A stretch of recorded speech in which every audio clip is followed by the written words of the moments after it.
Wow, 36 people. Yeah, a lot of people. We'll trickle in. So hello, everyone, and welcome to our second think tank of the 2024-2025 academic year. Today we have the man who is on the grant that funds this entire project, Dr. Punt, who will be talking a little bit about the effects of simulation on ocean acidification of Pacific crabs here in Alaska. So without further ado, I'm going to go ahead, share our screen so you can all see the PowerPoint, which I believe is here, and go ahead and begin our presentation. Okay, I'll take over there because my computer has to be ready for the faculty meeting. Okay, hopefully everyone can hear me. What am I doing? I'm just trying to get rid of this. There we go. Okay, you're good. Okay. In the spirit of this being a work in progress, it is a work in progress. This quarter has been busier than I thought. So I thought I'd have some really interesting results. So really, I'm giving you the same talk I gave last year with a few new results, but I think they're quite cool results. So this is a project that, I don't know if Mike is online, but myself and Mike Dalton from the Alaska Center have been working on for, about 10 years now, maybe 12 years, I guess, which is essentially an attempt to integrate ocean acidification experimental data in population projections with an economic bent. And so what I'm going to talk about today, I'm not going to spend much time on what is ocean acidification because you know better than I do because I'm not a biologist. Talk a little bit about species and fisheries in the North Pacific, and then I look around the room and I see, a member of the North Pacific SSC and Bill Clark, so that you know more about this than I do. We'll talk about North Pacific crabs. Thank goodness Maddie's not here, so maybe I actually do know something more than everyone in the room. But really what I'm going to talk about today is some work that I've been doing on attempting to quantify predictions of the effects of ocean acidification on management reference points with a focus on trying to assess which source of uncertainty is the dominant uncertainty in a very complicated management sort of modeling framework. So, the reason that we care about ocean changes in pH within the context of crab is particularly, these are not crab, those are pleuropods, right? Is that right? Come on, I think that's what it is. I mean, this is sort of the poster child effects of ocean acidification and calcification. So the original work are all done on really small organisms and they don't last very long. But it turns out, and I'll show you in a moment, that changes in pH have some pretty negative implications for crab, not just in terms of shell condition and shell structure, but in terms of their growth rates, their survival rates, their ability to reproduce. There are other things to do with their chemical makeup, which get affected. I won't be talking about that today. But basically, Chris Long, who's a collaborator on this project, is based at the Kodiak lab. In the basement of the Kodiak lab, there is a really nice experimental setup where a lot of the work that's been done for North Pacific crabs is based. And I'll be talking more about that now. So in addition to the delights of changing pH, the focus here is on crab. Crab, in principle, it's a very valuable fishery in the North Pacific. However, it's also been a very sensitive fishery. So some of the trends in things like vessel numbers, total amount of effort. There's a lot in these graphs. I won't go through all of them. This fishery was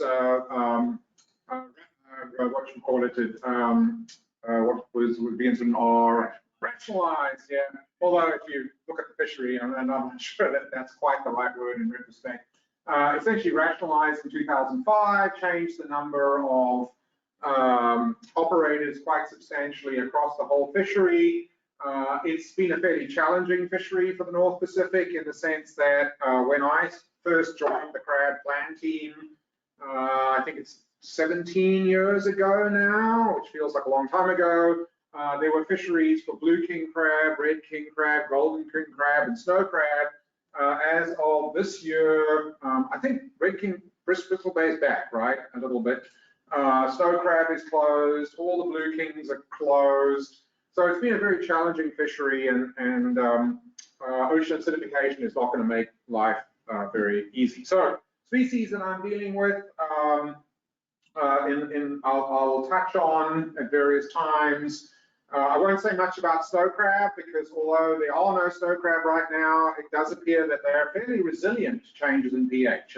And this is an observation that we're finding, is that different species are quite different in terms of their sensitivity to pH.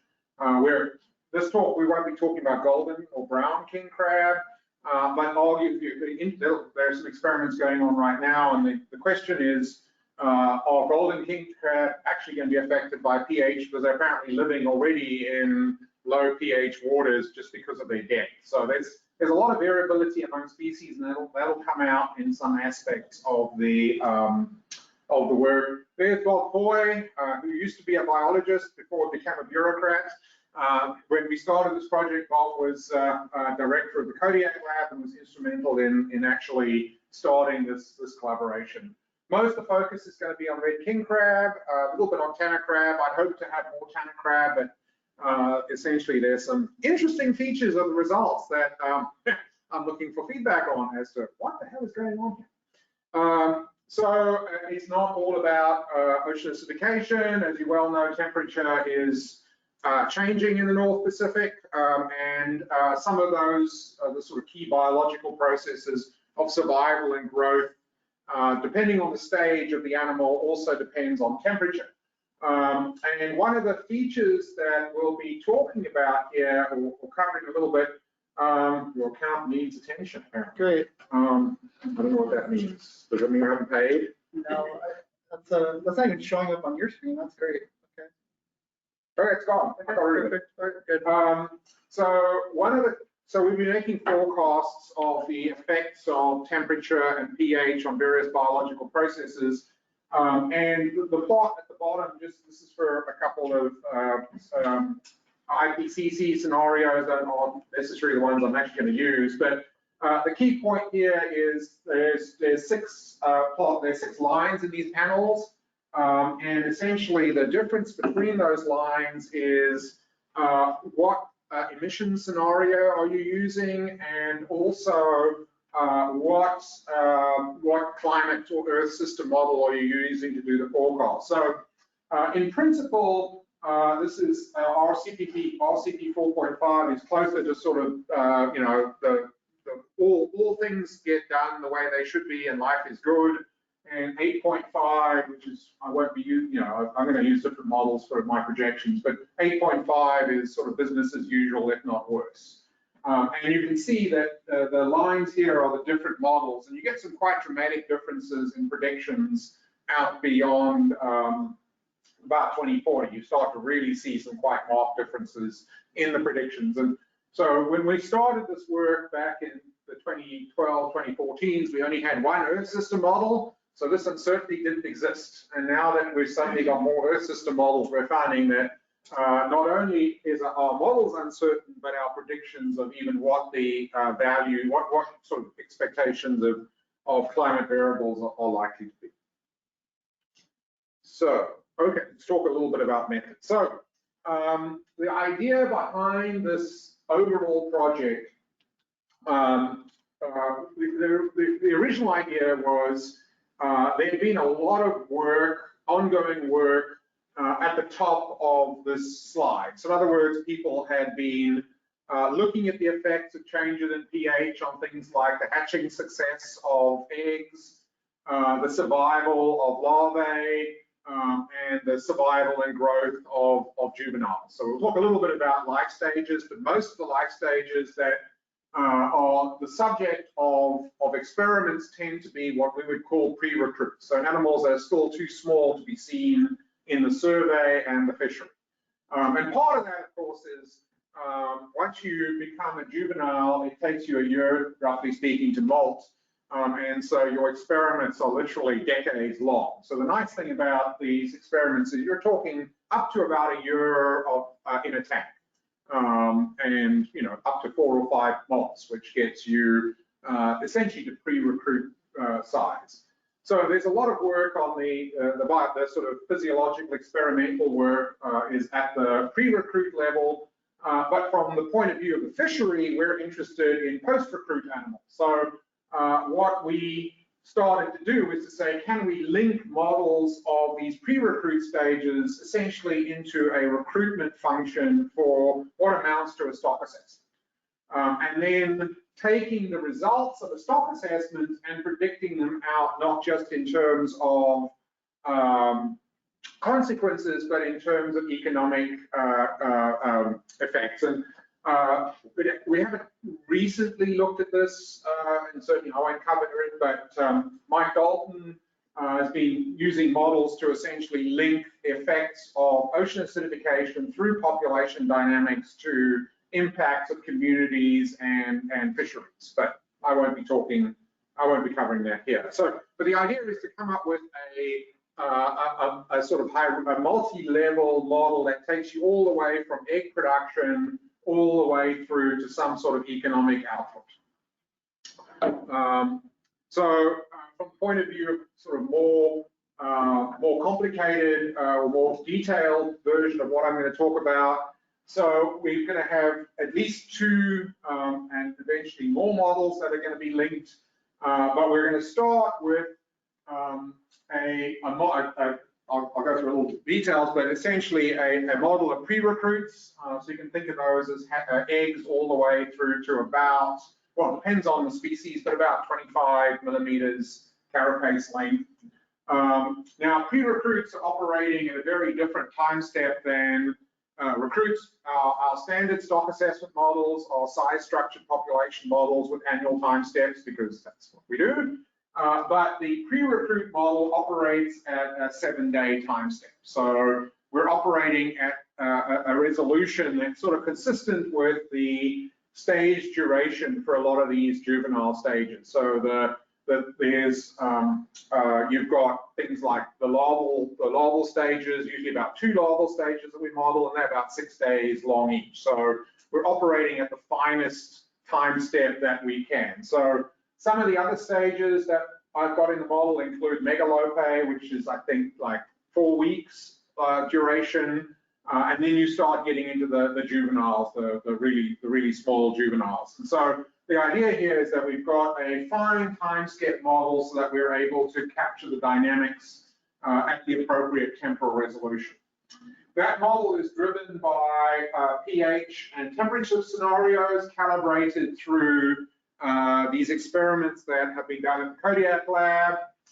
That essentially gives you a function which tells you 2 things. One is, given a certain level of pH and temperature, which is actually an integral over the duration of the animal. So we're modeling the year itself. So during the year, temperature is varying as well. But ultimately, what you get out of this model is what is the probability of an animal that was hatched at a particular time recruiting to the pre-recruit population, the surveyed population in successive years. So one of the things about crab is the growth rate is, I mean, it's not age structured, so you can, when you recruit, you don't recruit at a certain age, you recruit at a size, which can be a number of year classes. So one of the effects of slowing down, for example, of growth, is that when animals actually reach the sizes that we see them in surveys, is going to change over time. And so the model actually accounts for that as well. That then goes into a size structured model. It's currently a 6 size class model, so much simpler than the standard stock assessment, mainly because when I wrote the code originally, running 25 size class models and doing what I'm going to do here would take longer than the length of the universe. So the pre-recruit model is parameterized with stock assessment outputs, although the model is fitted to data. Things like selectivity, growth transition of post-recruits, etc.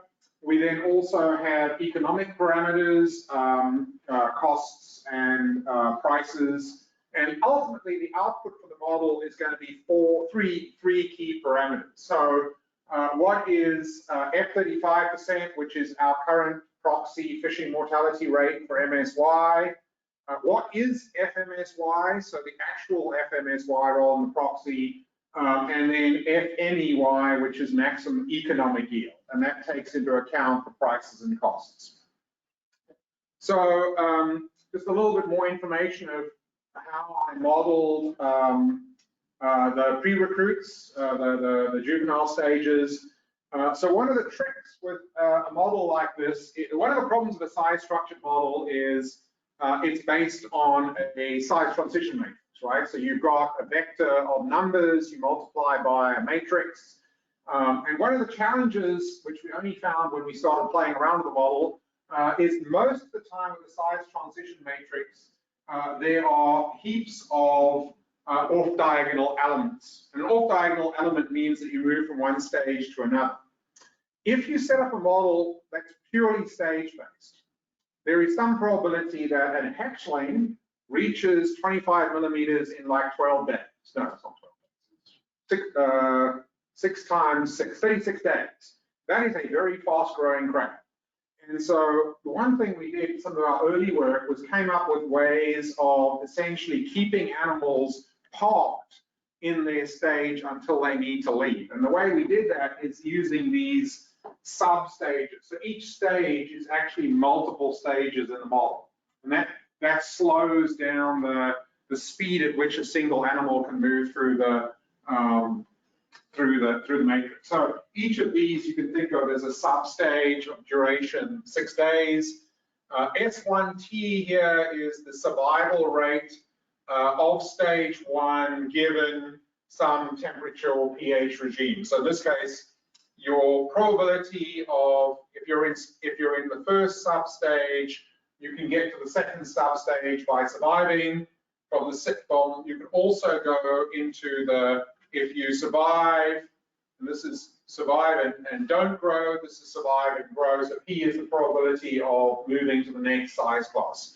And this is only the stages 1 and 2. This goes all the way potentially up to 18 stages, and there can be, this matrix I think is like 700 by 700 when you get down to it, given the number of actual time steps involved. But the point here is by having these sub-stages, we're able to slow down the animals so that they don't end up growing to legal size quicker than is humanly possible. And the key thing about these parameters S and P is they are the things that are determined from the experimental data. So we actually get data, I'll show you some examples of things like what is the probability of leaving a size class if you are a larvae as a function of pH and temperature. So we've got, for each size class, we've got the probability of surviving the size class and the probability of growing out of that size class. And that comes from the economic, the models. So I have to, yeah. I mean, there's more going on affecting survival in the ocean than just ocean acidity. Yes. And temperature. So what about these other sources of mortality? So we've got a baseline level of mortality, Okay. but we don't try to model other, predation and stuff like that, which is just, that's all background. But yeah, the survival that we get, there's a, you can think of the experiments as, I'll show you some results, but they're essentially, all the experiments involve a control, and then there's a treatment, and the control gives you the baseline, and then the treatment essentially gives you the effect of pH and temperature. Yeah. Do you look at kind of viability of the recruits after, or are there, do the studies talk about that? So like, You mean what's the survival of adults when they pre-recruits? well, no, so you talk about, survival of pre-recruits, right? And so after, like, are they weaker in fitness or anything like that? Just don't know, because they take, the problem is, from an experimental point of view, you've got to keep an animal a year, at least a year alive in the tanks, and they just don't survive.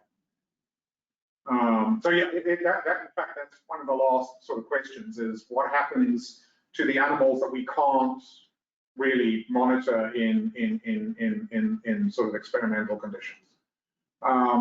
Most people who work on this sort of thing work with really short-lived animals, so you can close the life cycle.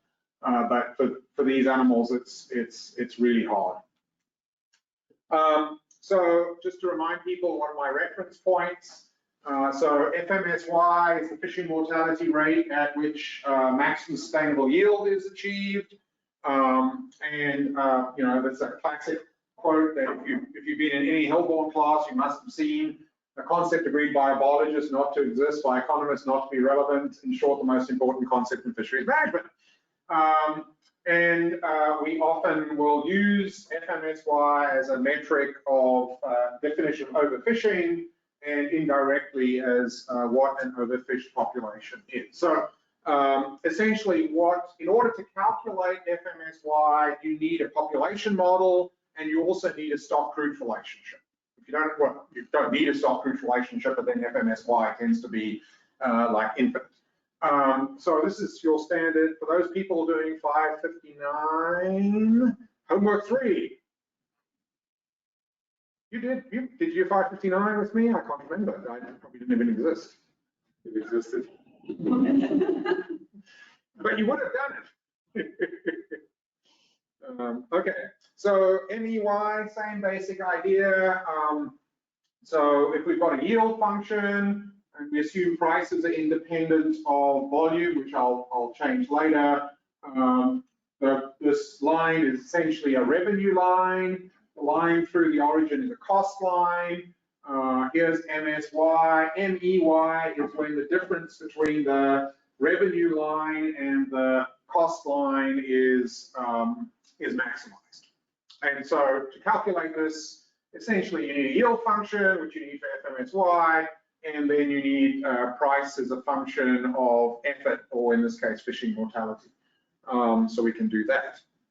So where are we in terms of experiments? So the model that I just showed you requires essentially inputs on 5 potential things. So the first one is just hatching success. So of the eggs that are produced, how many of them actually even become larvae? Okay, and that in principle that would depend on pH and temperature.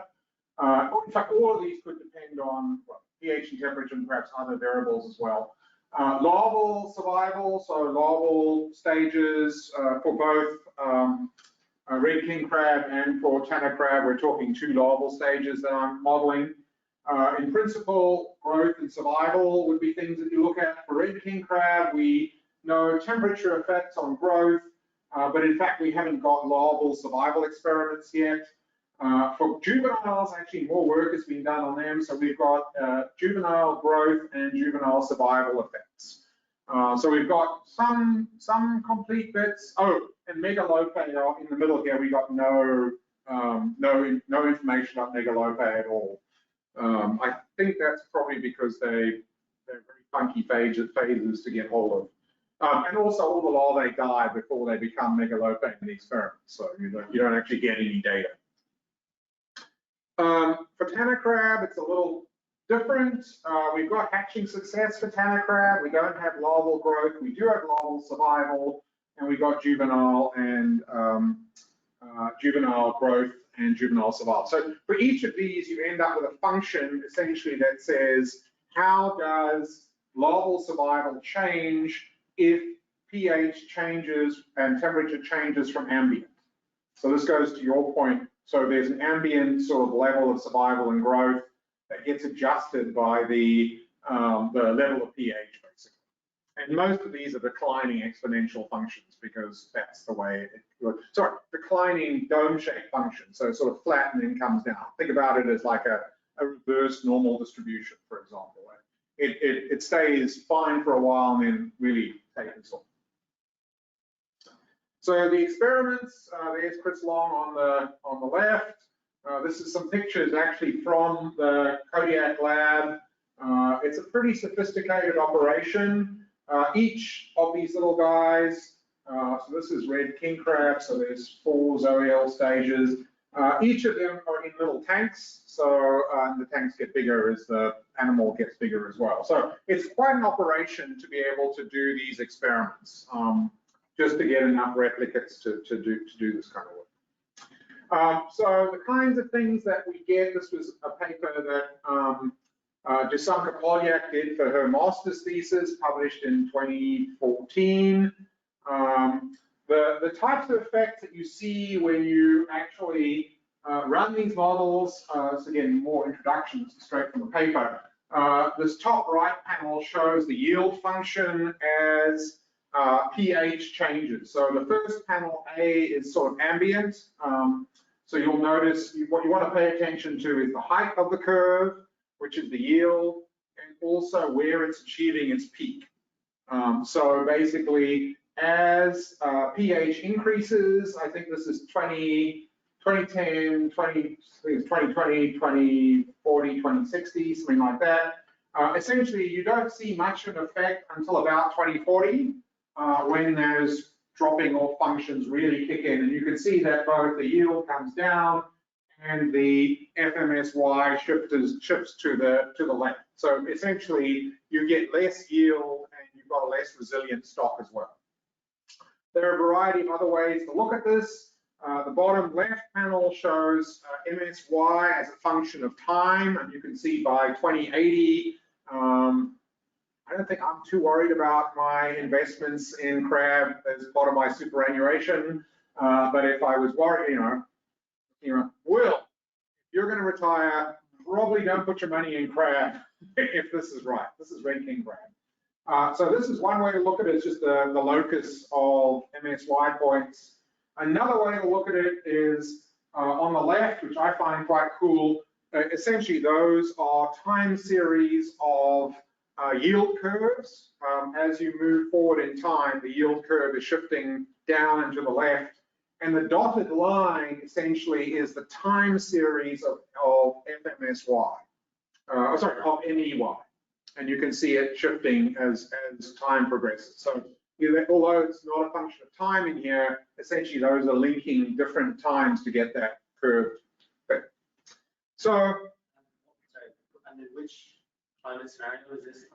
This was before we even knew that there were climate models. So it's predictions from a climate model that we had access to in 2012. So things have moved along in terms of climate models a lot in the last decade, since the things like ACLIM and GOACLIM have come into play. Any idea how that model compares to, like, it's pessimistic, optimistic? It's relatively pessimistic, but I've never done that comparison. So we then did the equivalent thing for Canna crab. I won't go into as much detail. The one thing I did want to mention, this is perhaps for Ian more than for anybody else. So what I'm showing at the top there is, we've talked about simple models. That is the survey data fitted to a 6-stage structured model. So you can get some pretty good fits with where, the model is simpler than we use for stock assessment, but certainly good enough for government work. Okay, from here it's all about uncertainty. So the previous stuff I've given in previous seminars. So what we've done in the past are those lines. Everything has been deterministic. We've assumed that, you estimate these functional relationships and that's it, right? But when we think about it, there's a lot of sources of error that could crop into what we've done. And I'm going to divide them into 3 groups. I'm going to extend the previous work in a couple of different ways. So the first one is the sort of experiments that we use to quantify the relationship between environmental variables and biological processes. So the first one, which I have no control over, is what have we actually done, right? So there, you notice that figure had some X's in it. There were some combinations we haven't looked at. Obviously, we haven't looked at juveniles to any real extent either. Things that we have some control over, or at least we can quantify, are the things in red. There's some control over which controls do you use and which treatments do you look at. Generally speaking, these experiments have taken ambient temperature to be, ambient pH to be about 8.1. And the experiments have been usually at about 7.8, which I think is 2080 around, depending on the projection, and 7.5, which is like 2100 or 2199 or somewhere around, way in the future. But a good range of pHs. And then sample sizes, which is essentially how many little crabs do you put into the treatments. Generally, the original experiments involved usually about 30 crab per treatment. So quite small sample sizes, but you'll see that they were informative. Then from the stock assessment, we fitted the model to the data, but we didn't quantify parameter uncertainty, and definitely didn't do model structure uncertainty with a simple model. I'm not sure there's too much you can do. In terms of projections, they're the economic parameters. So what are the costs, basically what is the cost per unit effort? What is the price per unit effort? We get that from the economic surveys of the crab fishery, which when we did the original work was like 2 years of data. Now is what, 7 or 8 years of data, I think. Do you guys see that stuff in Econ Safe? So that's, crew costs and all that stuff.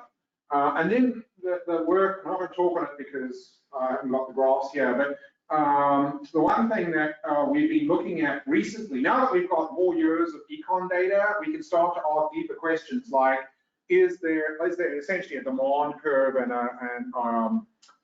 a supply curve? And what we're finding is that prices depend on volume and costs depend on effort in a non-linear way. So instead of assuming that the FMEY calculation I showed you had an effort relationship was straight line, and the revenue curve was just the yield curve multiplied by a price. Once you start taking into account this stuff, the yield function differs from, the revenue curve differs from the yield curve, and the cost function is quadratic. Okay, does that make sense? So that you basically, it's contact. So as effort increases, costs don't increase as fast, it turns out. And then there's uncertainty about temperature and pH. Okay. Yeah. Where would you put, because would you consider that you have uncertainty? So you're making somewhere an hypothesis on the link between your experimental results and your model. So where would you put that that error? Like if you're mistaking on the hypothesis of this thing, for example. So, well, that's sort of model structure uncertainty, which you can't quantify as such. You can do in the previous work, we did sensitivity to leaving out different types of uncertainties. But the concept of whether the effect actually exists or it's an experimental, the question is whether the experiment applies in the real world. That's not subject. I mean, there's no way to quantify that.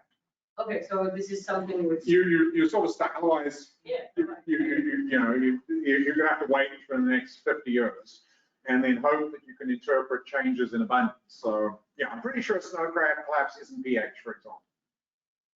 But yeah. How many years of economic data do you have, particularly prices and? I think we're up to 8 years of data now. That is, and we've always had data, but we want, you need comprehensive data across the whole fleet, basically. And that's enough to figure out a supply and demand curve? It was surprisingly enough, yeah. I've seen this before in Australia where we got similar data, so I wasn't totally surprised, but still 8 data points seemed optimistic. I was wondering if we have 6 for stabilization or trying to do something simple like that. Yeah, I mean, you're only estimating one more parameter, so you're estimating a mean, and now you're estimating a curvature, so it's not too bad. So really what I've been doing in the last couple of months is taking all of the models that we've been using for the different analyses and essentially quantifying their parameter uncertainty. To start, I'll talk more about experiments in a moment. So basically, all those little experiments you saw for each of the life stages, so the effect of pH on hatching success, temperature on survival, et cetera, we've now come up with posterior distributions for the parameters of each of those. So basically, for every relationship, we've now got PDFs for that.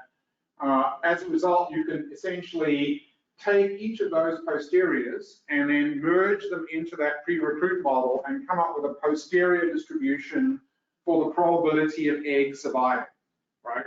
So this is sort of combining posteriors for 5 analyses into a single posterior.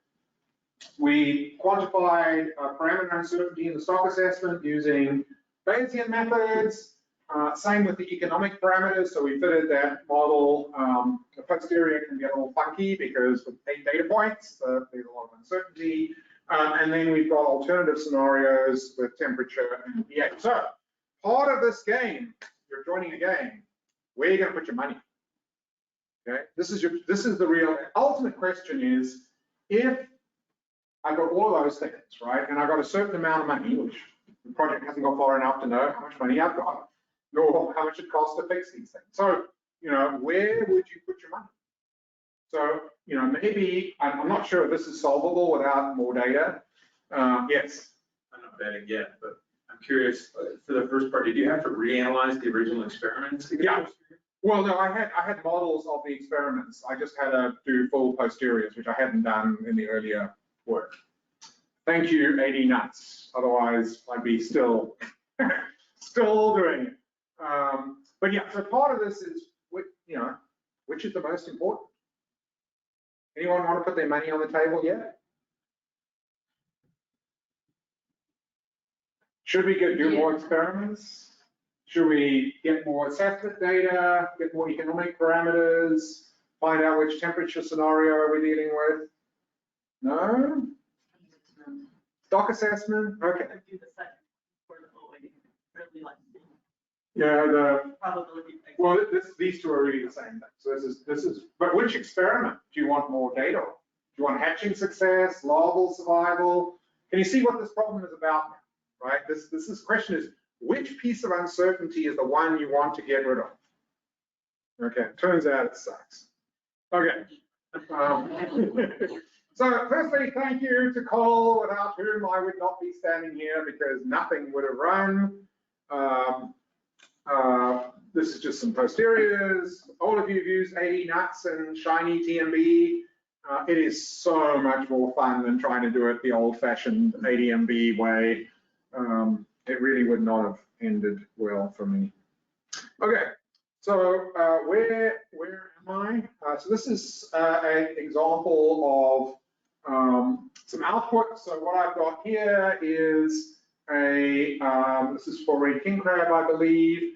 What you've got here on the y-axis is survival relative to a reference period as a function of time. The black lines go to 95% confidence intervals or probability intervals, depending on what you have.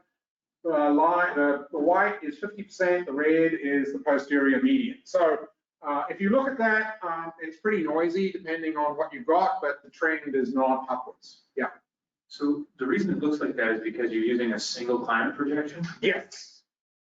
I had this question before for other people. You look out to 2092 and you're far more certain about 2092 than you are about 2096. Seems unlikely. Yeah, well, but also, okay, so this is more complicated than where you're coming from, which is if 2090, because there's variance of all of these things, right? There's the climate models don't do variance, as you probably know. But because remember, this is survival, right? So even if temperature has a CV of 0.5, 0.5 at a certain level of pH is going to kill you off no matter what that pH is, right?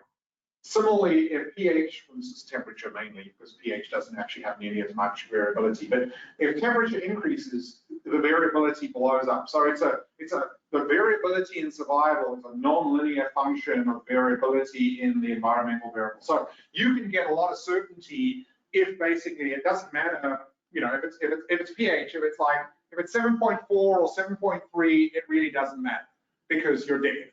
Whereas if it's 8.1 or 8.0, there is a lot of variability because that's where the function is actually changing. So basically this is saying that year the recruits aren't going to survive no matter, even given the uncertainty. But as soon as you get uncertainty in your climate projection, that's going to go away. Because there's no way we. Oh, climate.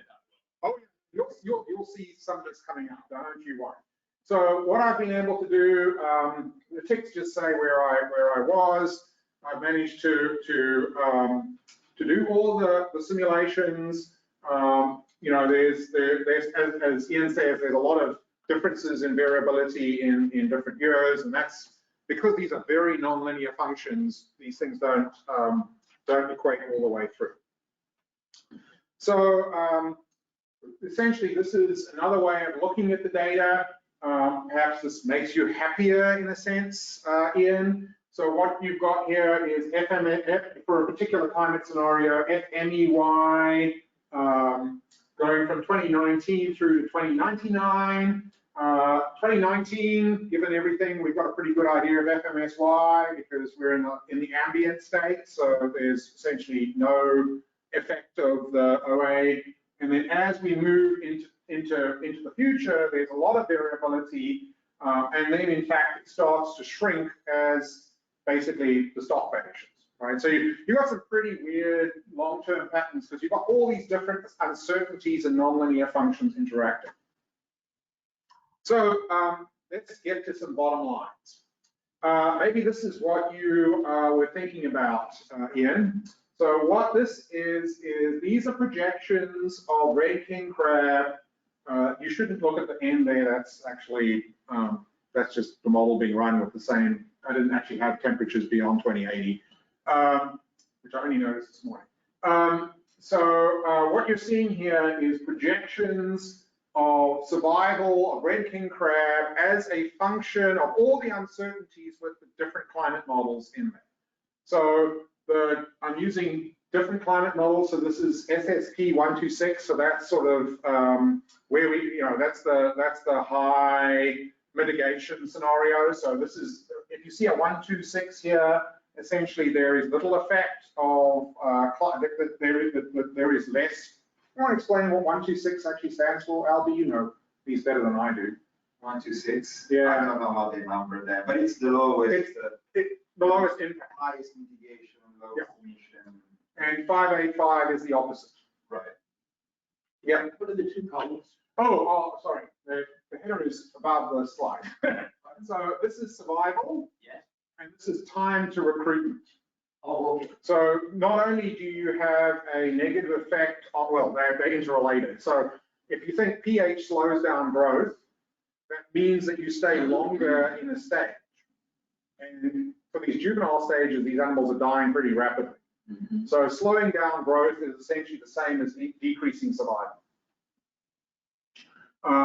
In general, though, the effect on time to recruitment is not substantial unless you're into the bad 585s.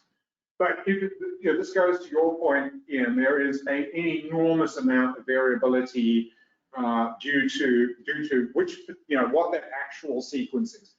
At the end of the day, it really doesn't matter. All of them have the same, you know, they all end up in the same place for 585, and for 126, all of them have basically got, you know, a bit of stationarity compared to 585. But there is a lot of uncertainty. The biggest uncertainty is the climate emission scenario, 126 versus 585, and then the models within that. But you had a question. Yeah, I think what I'm getting at is that you're still just taking one realization from each model. And I wonder if you took the trend and the variance around the trend and projected that forward, if you could capture that variance better. Because I look at these graphs and like the third one down you're saying that you know for sure that survival in some year, 50 years from now is going to be great, whatever that third big spike is. Yeah, And it just seems kind of unlikely that we're near that level of. yeah. The quantification of the climate model uncertainty, the problem is it's not a statistical estimation anyway. In principle, people are starting, Al Herman's looking at different sensitivities of starting conditions because it comes out of an oceanographic model. So the way they quantify uncertainty, because there's no data yet, right? This is all projection. So the problem is these models take how long to run? So is this out of bronze or? Yeah, this is from Kirsten, so it's the same. Just out of bronze. So you have, you take the Earth system model downscaling to ROMs, and something that maybe doesn't appear here is that what they do, they take one possible realization of the Earth system model itself and downscale it to ROMs. So you have even more uncertainty upstream from there. That is just kind of gets lost. Right, and just a single model run takes months. So doing 100 Monte Carlos is going to take, it makes Atlantis look quick. But it's real. And in principle, I guess I could look at the sort of variability, put a lowest smoother through it and just see that's an interesting idea, actually. But yeah, it would certainly increase the variance of some of these intermediate points. It ain't going to help you with this, right? And before you ask, the reason that this is not working anymore is you have got no animals to calculate the time to recruitment. So if there are no animals, the time to recruitment is essentially undefined. What happens there? Okay, so firstly that was red king crab. This is tanner crab. Quite a different outcome. So again, the climate models are very important, but you can see that unlike that previous one, you've got much more uncertainty in your forecast. And part of that is going to be because of the other biological parameters, the uncertainty in those relationships that we use to forecast survival and time to recruitment. Again, these 126s are all looking pretty stable, and the 585s are all coming down. Not as much as for red king crab. It does seem red king crab is more sensitive than tanner crab, and that's results that we've had all the way through. So let's focus on red. What time is it, by the way? It's 10:20. So I've been going for an hour almost. Almost. Yeah. Oh wow! I thought this was in 10 minutes. Okay, but then I've never been able to announce myself in less than an hour, right? So another way to look at this is how are the forecasts? So from now on, I'm focusing on, well, not completely, on CESM 126, which is one of the climate models, which I think is sort of intermediate, right? Oh, sorry, CESM 585. So it's a 585 scenario with an intermediate. I'm looking at you, Albie, because you know these better than I do. Not for the Bering Sea. Sorry? Not for the Bering Sea. Okay, that's true. Okay, so another way of looking at this is take one climate model, because obviously the climate model is dominant, so there's no point. So the first solution is we need to find out which climate model is correct. Okay, good luck with that. That's not my project to help you. So what I've done here is I've created, oh hell, can we move the little box? I can move that box.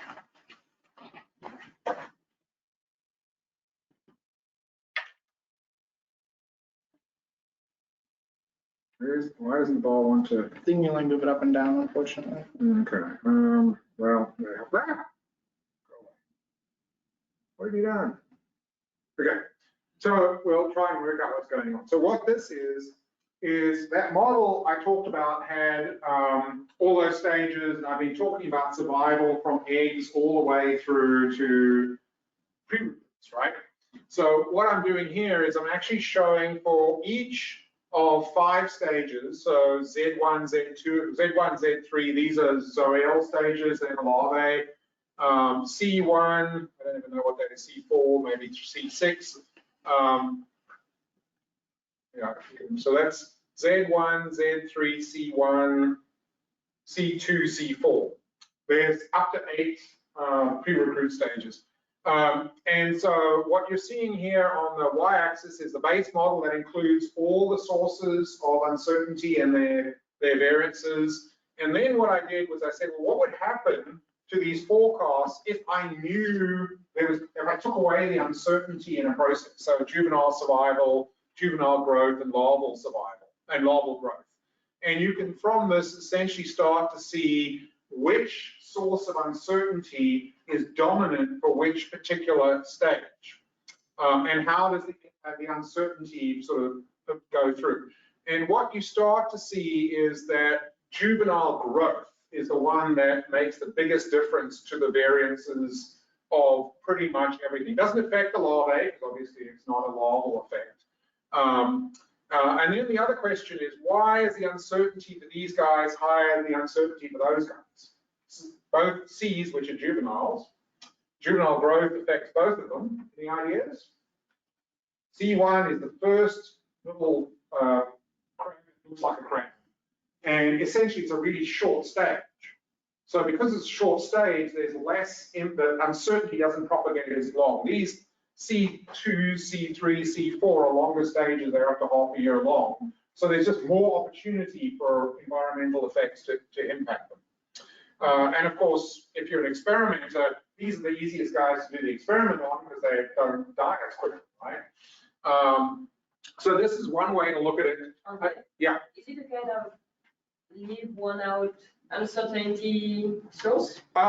Just basically running the model, just removing the uncertainty and replacing it with the best estimates. So it's not there's no estimation. It's just pushing models forward. And you can see the same thing. This is the survival. This is the integral over all of those columns. And this is the known juvenile survival time to recruitment. Not surprisingly, is essentially known because the duration of the zoal stages, the larvae, is usually about 3 weeks anyway. So there really isn't a lot of, even if you double that, you wouldn't see it in the time to recruit for a hatchling, because it takes about a year and a bit. So going from 12 days to 24 days, it's irrelevant. But you can see that just knowing juvenile growth, notwithstanding Ian's point that you don't believe any of this anyway, you can see that on its own reduces variance quite considerably, right? So what we've done is we've been able to detect which particular process is most likely to be influencing the uncertainty other than due to climate. Okay. So, general conclusions at this point. Earth system model and emission scenario. Albie, you need to fix this up. I haven't shown all the results, but essentially what we find is that for red king crab, juvenile growth is the one that's dominant. For southern tanner crab, it's pH on larval survival rates and juvenile survival rates. Okay, so let's take it another step. And what I'm doing here is I'm looking at the effect of all the uncertainties now. So now I've taken the pre-recruit uncertainty and combined it with the assessment model uncertainty, the costs and prices uncertainty, and the functional relationship uncertainty.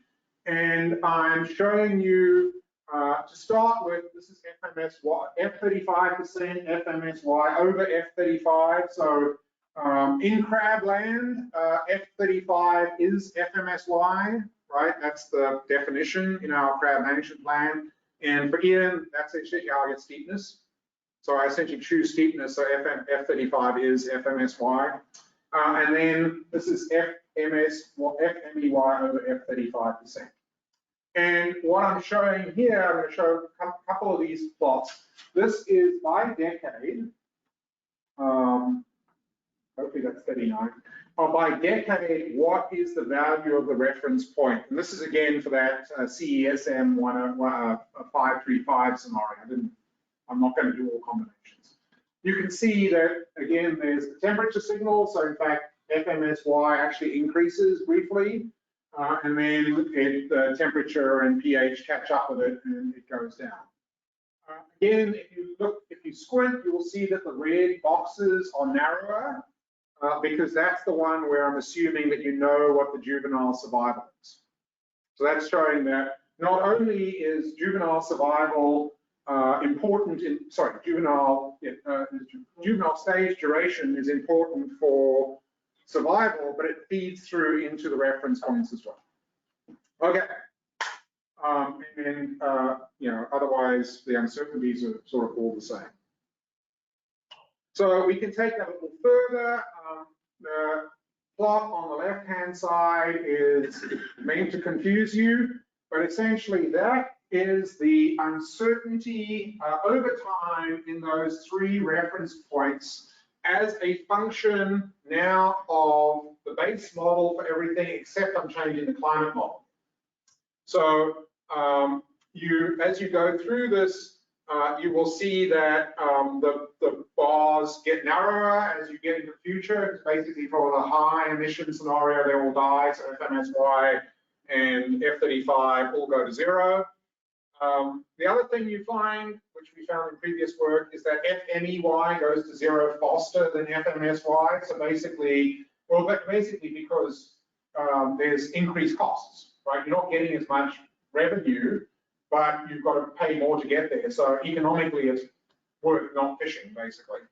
And so this shows the effect. But what I'm showing you here is that, again, there is a very strong effect of climate model on not only the survival, but also the reference point. So again, this is important. So the more interesting one, at least at this stage, is what is the effect of knowing, this is now looking at one climate model, what is the effect of knowing one of those uncertainties? So we've got blue is the base model, black is no assessment error, red is no error in the F versus E relationship, so that's just the basic economic parameters. Green is prices and costs, the non-linear relationship.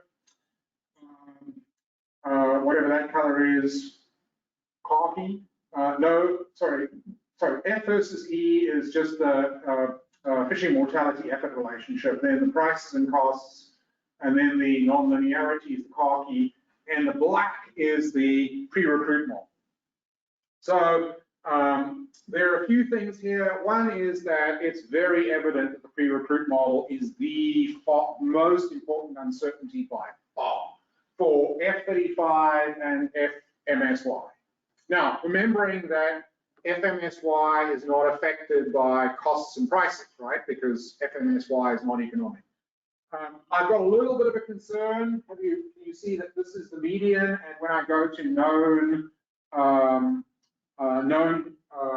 recruit, I actually end up with a higher value for FMSY. Not completely sure why that happens, but can you see it's happening everywhere? I guess one of my questions to you is, am I concerned about this, given there's so much uncertainty anyway that the point estimate changes? Should I be worried? I was expecting it to be a solid black line over here. Does feel uncomfortable, doesn't it? Is there a bias correction in there that you're doing? Well, it's such a funky post. You're sampling from like 6 different posteriors simultaneously, so I didn't see it in the other plots, right? We didn't see a bias in the survival, but the only thing that's different between these is, did you use the best estimates of the parameters or the whole posterior? So it's some skewness. Does it change the FMSY or the F35? It changes F35 and FMSY over F35. And also, not surprisingly, FMEY as well. The interesting thing is there is a little bit of uncertainty due to some of the economic parameters, particularly this khaki one. You'll see with FMEY, suddenly the khaki has some quite substantial uncertainty. And so this is not surprising at all, because once you have a non-linear relationship between prices and costs, that nice plot of the revenue function and the cost becomes non-linear, and with only, this goes to the earlier point, with only 6 or 8 data points estimating the relationship between price and volume, for example, you can get a point estimate, but the uncertainty is quite large. And I wouldn't be surprised if some of the posterior includes it goes the wrong way, which would definitely increase uncertainty. So essentially what you get out of this is if you're going to spend money, do more experiments, which given that I'm being funded by the OA project, might be the right answer. If it was by the economics section of NOAA, who knows, maybe the results would have been different. So for Tanner crab, well, I haven't got as far. This is just FMEY over F, 35%. And this is the sensitivity of the reference points to the climate model. Here we've got the sensitivity to which part of the pre-recruit model. And again, there's a bias here. This is when you know juvenile survival. The uncertainty should be narrower, but it should have the same mean. So I'm not sure what's going on there. And then this is changing the types of uncertainties. And here I'm concerned, which I only saw these like 2 days ago. So, oh crap. It looks like turning off assessment error changes everything, which again doesn't feel inherently correct. There's a think tank, right? So for what results is it? This is Tanner crab.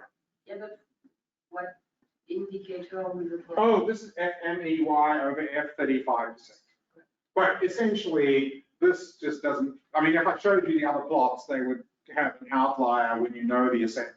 Essentially, there's something non-linear in the posteriors for the assessment. I'm guessing there's a selectivity parameter that is going off as a weird posterior compared to the best estimate. But clearly needs to be found out what's going on. Sorry, can you just go back? Is the scale for this really different from the previous? Yes, yes. So this went to close to 1. And now we're only getting up to about 0.7. Remember, this is just FMEY over FMS1. I didn't want to give a whole lot of plots, given that you can laugh at me once, you don't need to laugh at me multiple times. Okay, so next step. Okay, that was the first step. That was the first half of the project, which is where do you want to spend your money? Now the question is, how can you work out how useful it is to spend money?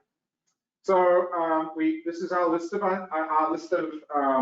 uncertainties. We're now going to focus on these ones, right? So we're going to say, can we change the number of samples or the treatments that we look at to reduce the uncertainty in these things that we care about? So let's go back to this one. This one here says, if you get rid of all the uncertainty in the pre-recruit model, you know what's going on, even if it's changed the value totally. The question is, can we do some experiments to find out? Because it's not at all clear that just increasing sample size has the same effect for each experiment. So this goes to Bill's point. So Bill, this is red king crab survival. I think there are 30 crabs here. And this is just an example of it. So the black line is the ambient, and the others are where they've done 7.8, which is almost the end of my projection period, is about where 7.8 is. And then when you combine increased temperature and high pH, it doesn't look good. And this experiment went to 192 days. So it's quite a substantial experiment. The other thing that you can see at the bottom here, this is data on malts. So you put these things into their little containers. There's a total of 120, I think, 119. I guess one died before he even had a chance to malt once. And so that what you notice here is that as you as you change pH and as you increase temperature, the number of malts starts to change as well. So one of the challenges, so if you're doing experimental design, right, you want to know what the effect of pH is. What you should do is reduce pH, right, because that'll have a bigger effect. But if you're interested in growth, if pH is too low, you don't see any growth because they're all dead. And so one of the things in the simulations is to try to capture this effect of choosing a low pH changes the amount of data you get as well. So what I did was I started with each of my fitting relationships. So I took my best estimates of the fits to the data for each experiment, and I essentially created a sampling distribution based on the estimate. So if we go to this, this is the number of surviving of juveniles as a function of time. Underlying this model, there is a probability of dying as a function of day, temperature, and pH. So what I do is essentially do a whole lot of Bernoulli trials. So I start with a certain number of individuals, and on each day, I flip a coin for each animal and decide how many of them died that day. So that allows me to change pH and change temperature and essentially generate a whole lot of these replicate experiments. So I can change things like how long should the experiment run for, what are your treatments, how many individuals do you have in the experiment, all that kind of stuff. Can you see what I'm doing? Is temperature and pH affecting the probability of dying? Yes. So both of them are bad. Low pH, high temperature. Temperature is good for growth. The temperature is a funky one because high temperature increases mortality, but increases growth. So you get through a little bit quicker. So the balance is not as clean. pH, you die and you grow slower. So this is not good. But with temperature, it interacts in different ways. So here's an example of an experiment. So we have the original experiment is 2 pH levels, 8.1 and 7.8. Juveniles were put in 30 tanks. There's a little tank, replicated 4 times, 192 days. The animals went all the way from the first pre-recruit size all the way to an actual juvenile. So juveniles are roughly where you see them in the surveys. Focused on mortality, it's a starvation experiment. And then they also recorded the time between molts to look at growth, assuming the animal molted, because obviously if it died, it didn't molt. So the question is, what can you do with it? So what I've been doing is the following experiments. The first experiment is what I call a base experiment, where what I'm interested in is if I just replicate this experiment stochastically, so I generate a data set, I fit the model, generate the data set, fit a model. Do I get a posterior for the parameters that matches the posterior based on fitting the model to the data? So in other words, does the replicate experiment capture the uncertainty that you get out of just the model fit to the data? It should, right? They're just different ways of approaching the same thing. If that fails, then there's a problem. Then double the sample size, so 60 animals in tanks. Quadruple, change the pHs, I screwed up, it should have been 7.5, not 7.2, and increase pH and double the sample sizes. So in some sense, there's twice as many pHs in option, whatever this is. So this one and this one essentially are looking at if you double the number of animals, and in one case you just keep the pHs where they are versus increasing the range of pH. So this is increasing contrast in pH and doubling sample size. This is essentially quadrupling sample size. And that's quadrupling, but that's not changing the pH. So can you see the experimental designs on? So there's both involve doubling or quadrupling sample size, but it's crossed with how do you deal with the pHs as well. So this is my summary of where I'm at with this. Essentially, the first column is the MCMC posteriors. The next one is the base simulations. I would argue that unless you're Ian Stewart, you can't find a difference.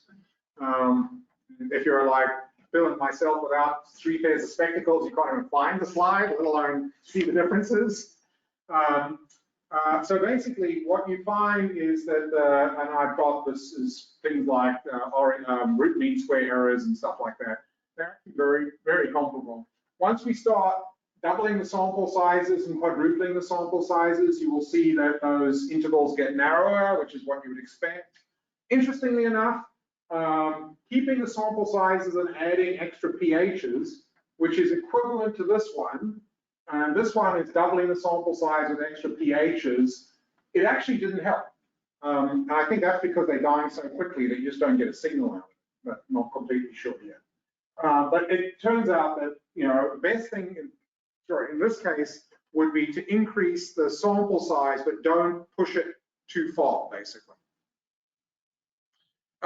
What you can then do is you can say, what would the survival trajectories look like because remember I showed you before, what happens if you know one of these processes, right? That would be an infinite sample size. How much does the uncertainty change if instead of, this is the base model, so all I've done between this one and this one is use the pre-recruit model based on the simulated data, okay? But with double sample size. So what you can see here is how does the uncertainty change as a function of your experimental design. Okay, so this is not the posteriors just for the parameters, but it's the whole pre-recruit model projected forward. And again, it's visually, you can see that this one is the one that these two are the same number of animals, but as far as I can see, this is the more precise one. Okay, again, confirming that in this case, it's better to keep the narrow range of pHs, but actually have higher sample size. So the next way of looking at that, this is almost the last slide, is, and this is really hot off the press and captured a mess. This is looking at how does FMSY and the reference points change if I do that growth experiment with more samples or different experimental design. And you can just visually, you can see that this red one, which is the 4 times sample size, is definitely seems to me to be the best one. The difference between the 2 4 times seems to be less in this than some of the earlier ones, but certainly there's no huge benefit of increasing the number of treatments as opposed to just increasing sample size. Okay, so that's where I am. What time is it? Is 10:45. 10:45, good. I'll have time to go back while I have to turn around and come back again. What are the caveats here? Well, firstly, there's a lot of extrapolation here, right? So I'm projecting to 2080. Sometimes the model, so some of those scenarios with pH of 7.2 are way outside the range the original model was calibrated at. So I'm assuming that the model calibrated between 8.1 and 7.8 applies when you are that range. Of course, when we use Atlantis, we do this, all the time, right? We don't even mention that, do we? One sentence in supplementary material. And by the way, we're making up data as we're going along. Yeah. On that theme, you probably you didn't talk a lot about the fit to the original data, right. Probably in parametric. Yeah. If it were a smoother or non-parametric relationship, you might have found that different levels of pH might have been much more important because the outsides would have been much less informed. Yeah, you've got to be able to do this. You sort of have to have a parametric form to be able to extrapolate anything other than what you solved. So that was why I went parametric. But yeah, the fits are reasonable. I wouldn't say they were great, but then with 30 animals per trial, what is good is hard to sort of quantify. The big uncertainty, and we explored this in some of the earlier papers, is if OA is affecting the juveniles, not just the pre-recruits, which is your point, Vici, that has some deep implications because they're a longer lived life stage, right? And so, the problem there is we're talking, not quite decades long projections, but given the sort of juvenile stage can last 6 to 8 years. I mean, that's a pretty weird grant to write. We're going to do an experiment. The progress report will be in 5 years' time. Maybe with IRA money, you could do that, given the way IRA money operates, they seem to be giving it out.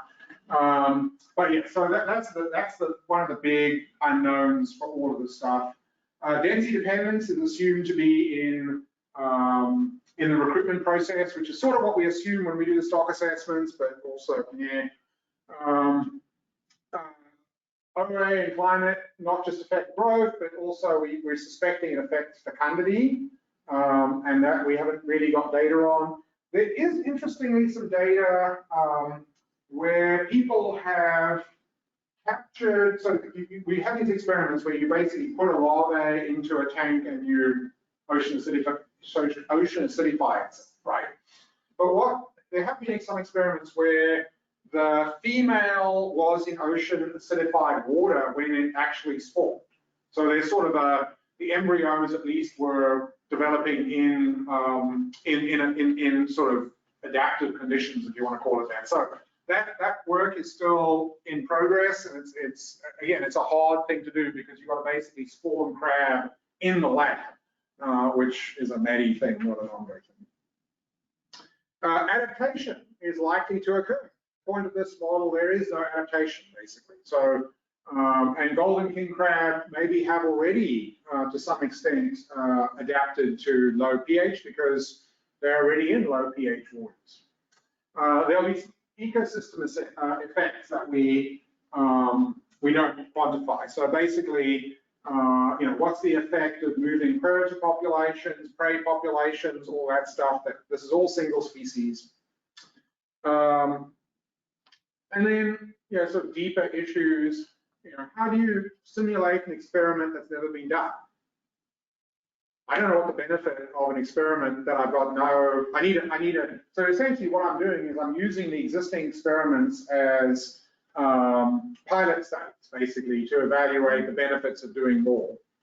And then ultimately, will anyone care? But that seemed rather deep and meaningful. Okay, and just finally to thank the people who are involved in the project, Chris Long at the Kodiak Lab, Noah, I guess Bob has moved to the Kodiak Lab, but he was the Kodiak Lab, Chang and Michael and Noah, Dusanka, who graduated, various people at ADF&G, Bach at Noah, and then the ORA program who actually funded this work.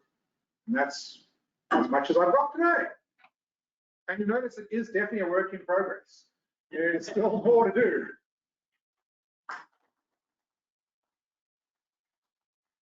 Oh, and there's some questions. There's some slides. And this is dedicated to every single person who's ever done a real experiment, including Ray Hilborn, whose famous experiment was the guppy experiment.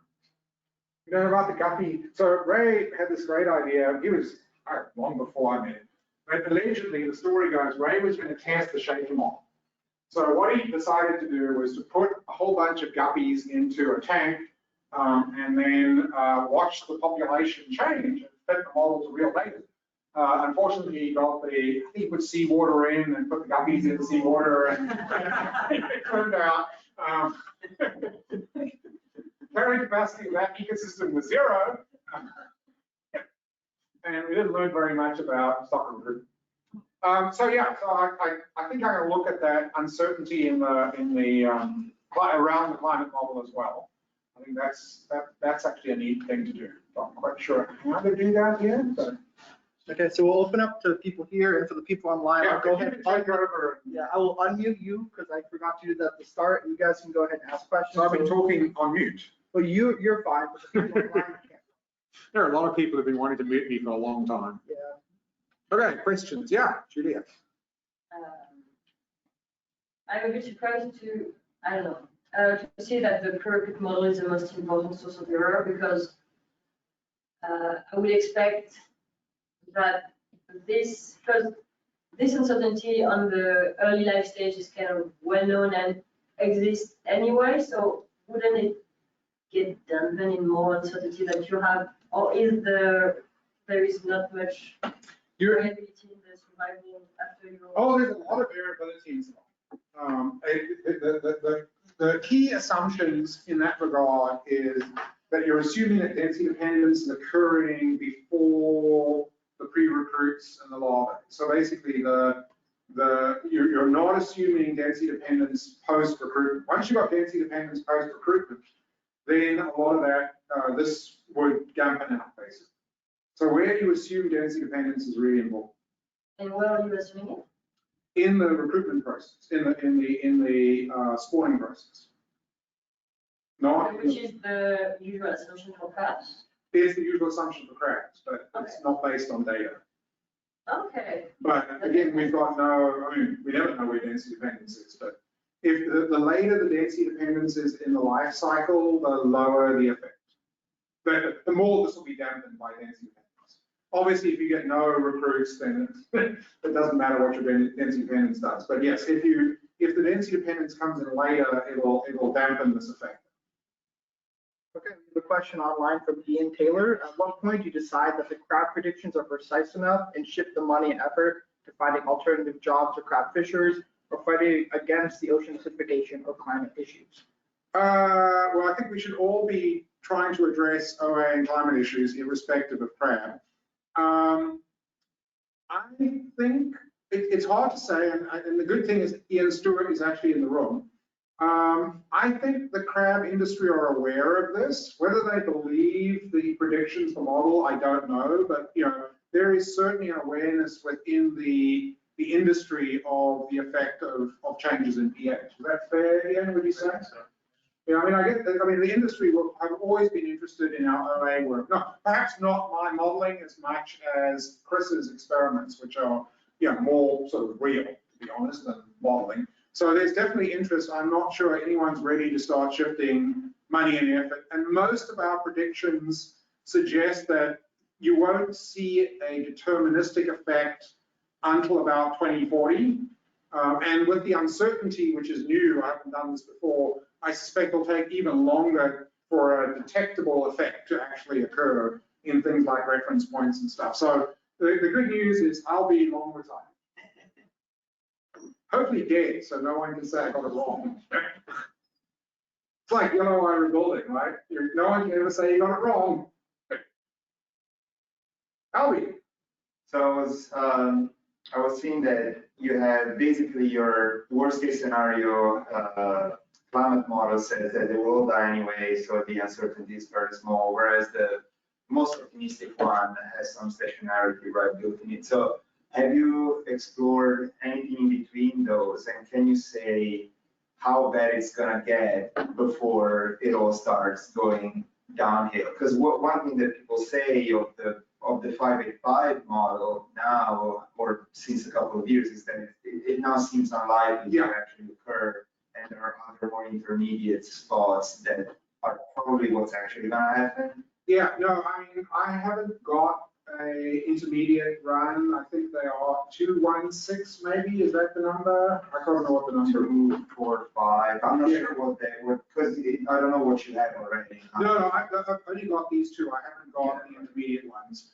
I mean, to some extent, the focus of the work, I mean, the climate stuff is important, but in some sense, it's not resolvable by ocean acidification experiments. We were interested in essentially in resolvable uncertainties, and they would be things like, doing more assessments or doing more surveys to get more precise estimates, or, and particularly the OA experiments. So really the focus on this was which type of experiment is going to be most beneficial to increasing or reducing uncertainty. So it was a slightly different question, but you're right. If we had intermediate climate models, we could sort of see where the breakpoint occurs. I'm guessing the breakpoint is going to depend on the Earth system model as well, because there's definitely an Earth, my rock is just bad. It goes from flat to gone, substantially, whereas CESM is bad at 585, but not nearly as bad qualitatively as my rock, which is why I use CESM here, so I can actually see an effect in the future. If I use my rock, there'd be no effect. Yeah.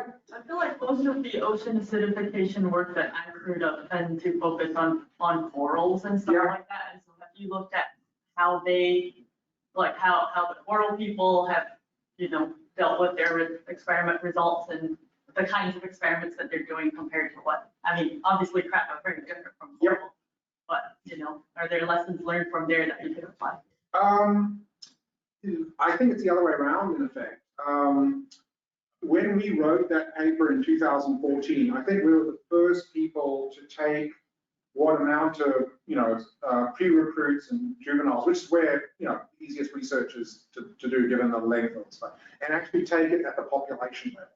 Since then, I think there's been some Atlantis type models that have looked at pH, but in reality, there's been very little population ecology sort of applications of these OA experiments. So there's been increasing numbers of you stick your coral in, you increase pH, what happens? And people look at physiology, diet, all sorts of stuff. So there's a lot of process-related work going on, but integrating it up to the population and community level, I think, is still lacking. Was Isaac who did a pH version?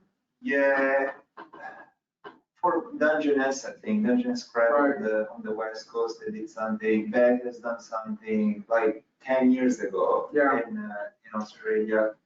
Probably without data, of course. If it's Australia, we don't have any data.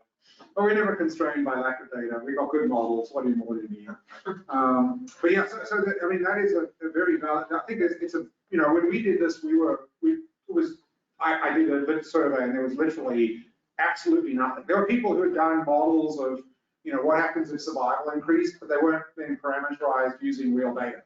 So there's an opportunity for more work. Let's put it that way. So I believe that as a practical matter, management of the fisheries will depend, as it has in the past, on a sort of moving analysis based on observed stock sizes and recruitments and some idea about quick harvest.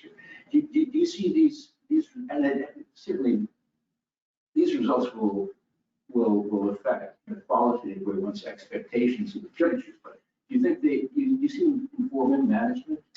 Not anything at the level other than like a programmatic EIS level. I mean, it's sort of the big picture of this is that's how we're using most of our climate models are, they're pretty crappy about making short-term predictions, and you don't want to do that because you'll get them wrong.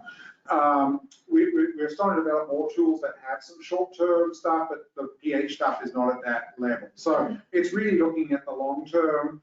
But your point about, we'll see pH, if there's a pH effect, we'll see it in things like average recruitment sort of shifting down slowly, basically. And, Peter Bessel-Brown's work on dynamic B0 shows that quite nicely. So we did the dynamic B0 is everyone's favorite approach to life these days. And so what we did was we actually did an MSC where the control rule didn't know there was climate change, but mean recruitment was coming down over time. And the question was, how did the assessment deal with that? The answer is you get some crappy residual patterns, which is what you'd expect. And then it's almost a sign of climate changes if your estimate of sort of B0 has this sort of trend over time, because it's saying, you can't sort of say, well, recruitment changed, but if it keeps reducing, that means average recruitment is coming down. So it is sort of a diagnostic, but it's, it's beyond the work I'm doing. But that's, it's been a pretty common problem here. We've never been very good at understanding the abundance or changes in abundance of different stocks. And it's been a reactive process that includes allowance for dynamic changes in parameters, based solely on empirical observation. Yeah, and there's a big debate on, when do you call regime shifts? Do you want to call regime shifts? What are Cody and Pierre both pointed out what they call the dynamic B0 anyway. And basically that, for a lot of these things, if productivity goes down, B0 goes down, a stock that was below the reference point now is above it because of B0. So as climate impact stocks, we should be increasing fishing mortality. That doesn't seem quite. So a lot of us are getting very skeptical about things like, dynamic control rules. Basically, let the data speak for themselves. Don't change or don't fiddle around with trying to second guess climate. Until I write grants, in which case, of course, I prefer it. Maybe it's a biology question, but I'm wondering, do these downscale models suggest that the OA effects are going to be just very broadly distributed, or is there some potential for distribution shifts to soak up a little bit of this? Albie disappeared. I can't remember. We've definitely got ROM's model predictions of pH surfaces. So the pH trajectory here I'm using is like an integral over the southern Bering Sea. But I've certainly seen the plots of temperature. You might have seen the same thing. The plots of temperature changes over time. So where temperature is going to change the most in the Bering Sea, and I just haven't seen the plot for pH. And definitely pH depends on depth and stuff like that. So the Aleutians would be probably more interesting than the Bering, to be honest. Yes, Juliet. Because on this question of scaling from experiment observation or well-known fact of individuals to population models, you often get the question of, would you have at the point data at the population level to validate, like to do some validation? Do you think we're nowhere near? Well, two reasons. One, I don't think the assessments are sophisticated enough to detect that. And if we believe the models, we're really not seeing enough of a signal anyway to really detect something. By 2040, when you're a professor, University of Paris, come on, set your bar. That's really, anyway. Then we, in principle. But I mean, for some stocks, you can like pull up in the. If you had like more crustacean data coming back earlier or something. No, I don't know of anything that would allow us to validate the sort of individual population level extrapolation. Right now, that's a key assumption, is what you see in the lab is representative of what's in the ocean. And it goes to Ian's point. So if the ocean is changing non-uniformly, if crab just move, they can get the hell out of low pH, right?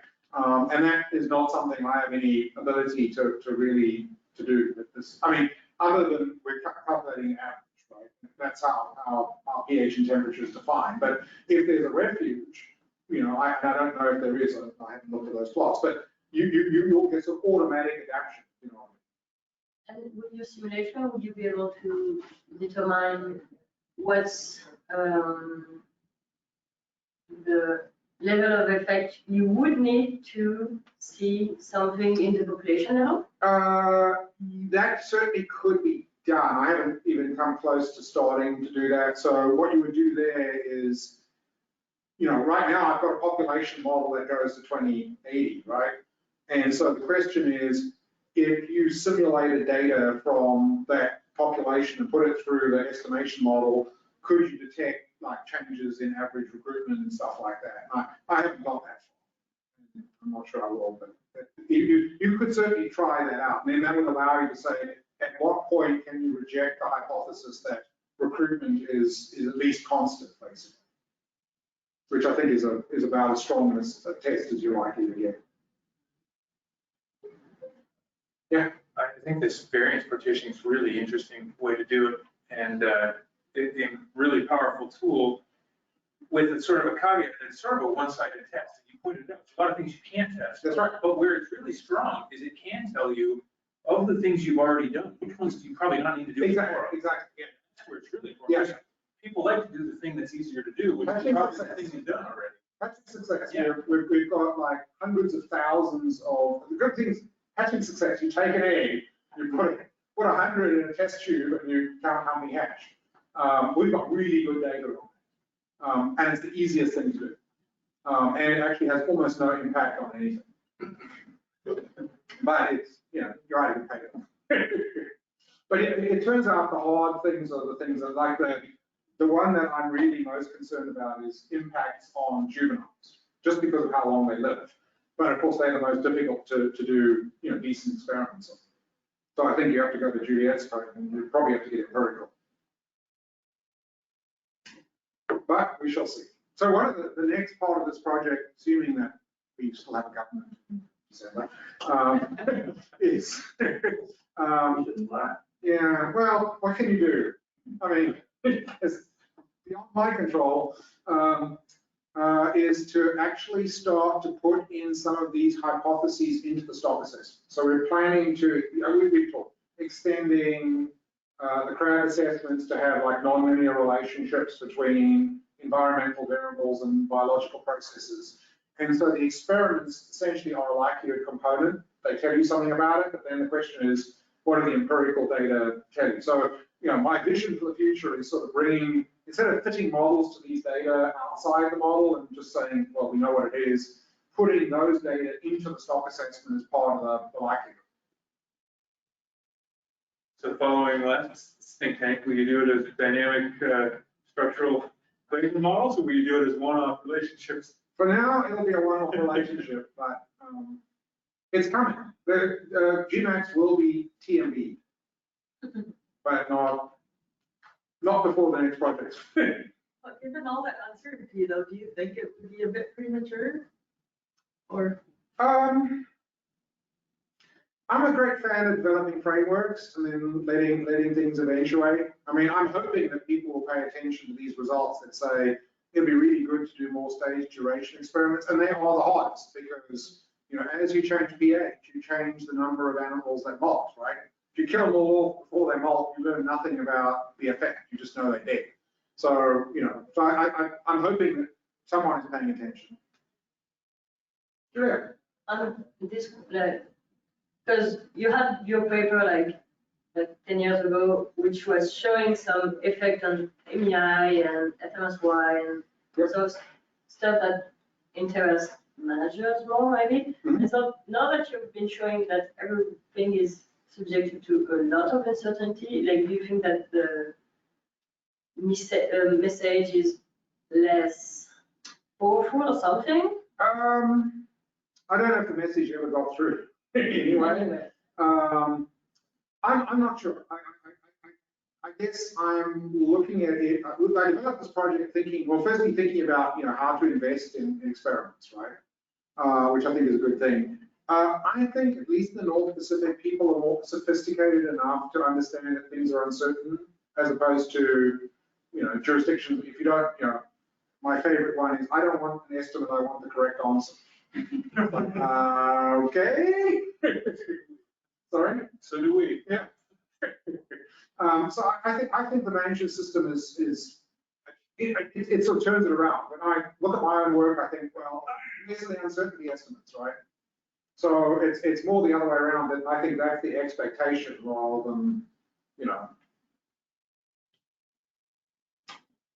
Okay, we'll give the people online, if you guys want to speak up or send something in the Q&A, you're welcome to do so. Any other questions in the main room? exhausted. Oh, you still got 7 minutes, so. Yeah, ready for faculty. Okay, well, if nothing else is coming up, then thank you all for attending.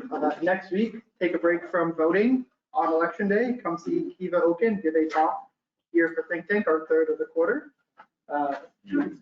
2 weeks from now, yeah, so that's crazy. We talked about our government right around the corner. So thank you again, everyone, for coming, and I hope to see you all in 2 weeks.